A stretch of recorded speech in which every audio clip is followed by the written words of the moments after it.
been nearly 1 year since flooding devastated southern Alberta. The floods were the largest and most expensive natural disaster in the province's history.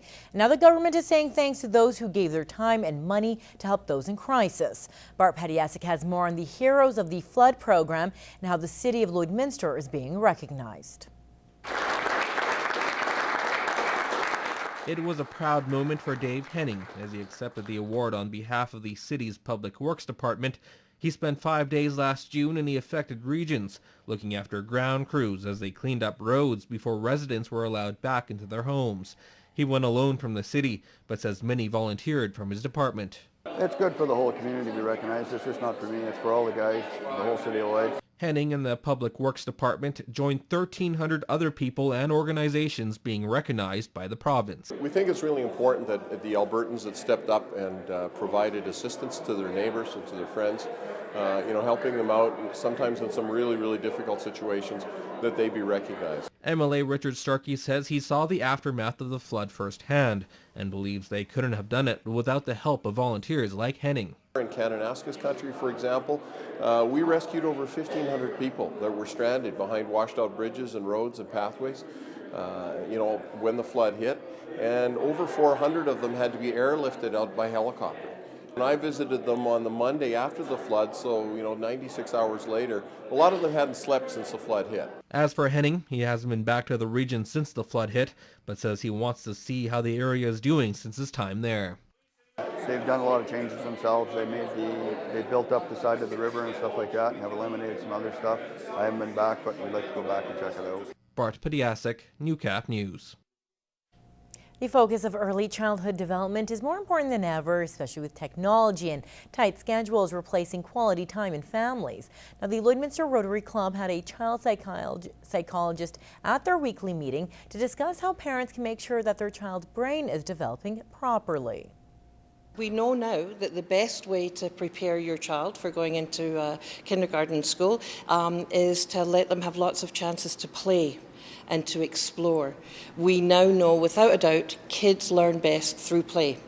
Dr. Jean Clinton says this focus on relationships and human interaction is key to developing young brains, and that studies are showing children in Lloydminster are struggling in school compared to others in the region.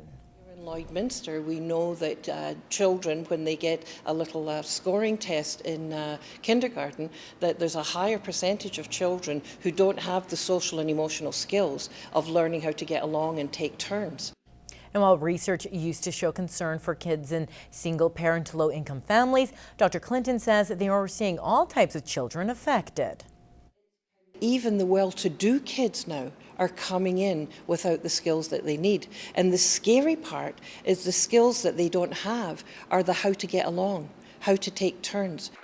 With technology being such a huge influence on people, Dr. Clinton's main advice is for parents to step away from their computers and phones and concentrate on being present with their children. Well, it's time once again for Retrospect this week from the archives. In this edition, Brian Hardy brings us a story about the year that fire ravaged Alberta. As well, we take a look back to a borderline fundraising project. It's May 1988, and we report on the Border City's very own Walk of Fame. The Lloydminster JC Border Tile Project has begun laying tiles along the border. For the last while, the group has been selling pieces of the border in an effort to raise money for the Lloydminster indoor pool. Local JC Francis Shinstead has been engraving the approximate 375 tiles sold to date, and on Monday actually got to see those tiles placed along the border. Only 50 were laid to start on the 5100 block of the Meridian. But the next batch is set to go next week, and completion of the block is expected by the end of the month. So far, the sales have been slow, with still another 1,000 and some left to go. But Shinstead says that it's quite an attraction to outsiders, and more tourists are getting in on the action. He feels that it's almost embarrassing since it's a Lloydminster project. Karina Fairbrother, Broadcast Center News. This week in 2011, Alberta was burning. All hands were on deck over the weekend as crews battled flames and high winds. We've had 5 working fires in the past weekend. 2 of the working fires that are still currently going on are contained.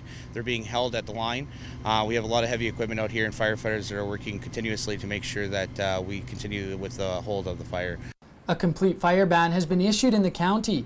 Even though Lac-La-Biche County residents have their own concerns, it hasn't stopped anyone from pitching in and helping out with the disaster in Slave Lake. We've had phone calls from community residents that are looking at any way that they can to help donate and contribute to the people of Slave Lake. And, it's been overwhelming to see everyone from Lac-La-Biche step up and drop this stuff off. Big Dog Radio will continue to take donations all week. In Lac-La-Biche, Clayton Brown, Newcap News.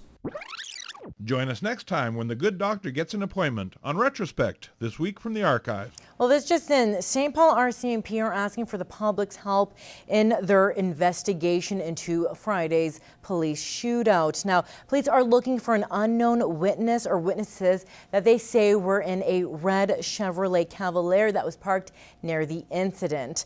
The occupants are believed to have information that RCMP say could be very valuable in their investigation. And of course, if you were in that vehicle or you know someone who might have been, they are asked to call St. Paul RCMP at 780-645-8858 as soon as possible.